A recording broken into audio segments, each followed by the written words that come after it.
क्या बिहार की राजनीति में बयानबाजी का स्तर गिरता जा रहा है? क्या विकास के मुद्दे छोड़कर अब व्यक्तिगत हमलों का दौर शुरू हो गया है? क्या लालू यादव को फादर ऑफ क्राइम कहना जायज है या सिर्फ एक चुनावी हथकंडा है? नमस्कार, मैं हूँ राधा राणा और आप देख रहे हैं आर्यभट्ट टाइम्स।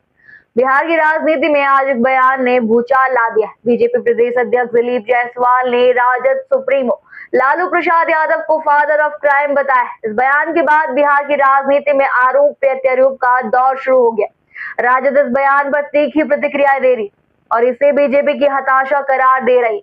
तो वहीं बीजेपी का कहना है कि लालू यादव के शासनकाल में बिहार को अपराध और भ्रष्टाचार का गढ़ बना दिया गया था। लेकिन सवाल ये है कि इस बयानबाजी का फायदा किसे होगा, जनता के असली मुद्दे कहाँ हैं?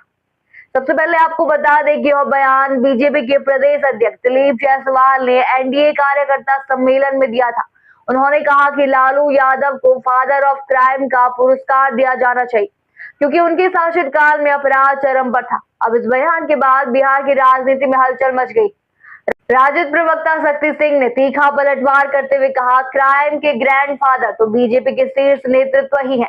उन्होंने गुजरात और मालेगांव की घटनाओं का हवाला देते हुए बीजेपी को निशाने पर लिया। अब सवाल यह है कि आखिर इस बयानबाजी की जरूरत क्यों पड़ी? क्या यह आगामी चुनाव के मद्देनजर जनता का ध्यान भटकाने की कोशिश है?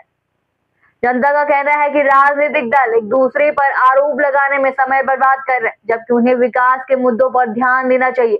इस बीच बिहार सरकार के मंत्री संतोष सिंह ने दिलीप जायसवाल के बयान का समर्थन किया। उन्होंने कहा कि लालू यादव को सच में फादर ऑफ क्राइम का पुरस्कार मिलना चाहिए। मंत्री का कहना है कि लालू यादव के शासन में अपराध अपने चरम पर था और आज तक बिहार उस दौर से उबर नहीं पाया है। उन्होंने कहा कि अगर ऐसा कोई अवार्ड संविधान नहीं है तो इसे जोड़ देना चाहिए।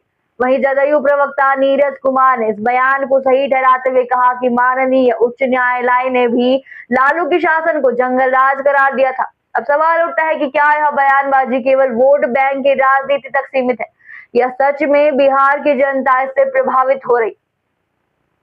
राजनीतिक विश्लेषकों की माने तो बिहार की राजनीति में ऐसे बयान कोई नई बात नहीं। हर चुनाव के दौरान इस तरह के बयान दिए जाते हैं ताकि जनता का ध्यान असली मुद्दों से हटाया जा सके।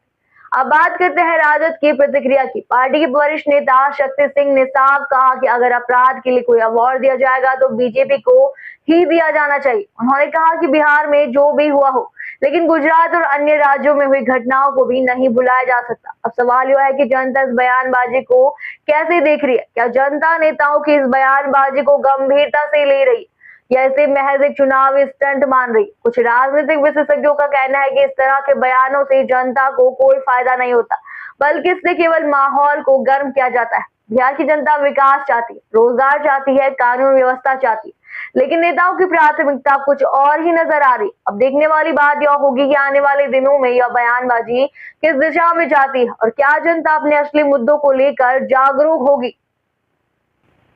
आप अपनी राय हमें कमेंट बॉक्स में जरूर बताएं। फिलहाल के लिए इतना ही। बने रहिए आर्यभट्ट टाइम्स के साथ और साथ ही हमारे चैनल को सब्सक्राइब करना ना भूलें और फेसबुक वेबसाइट पर फॉलो जरूर करें।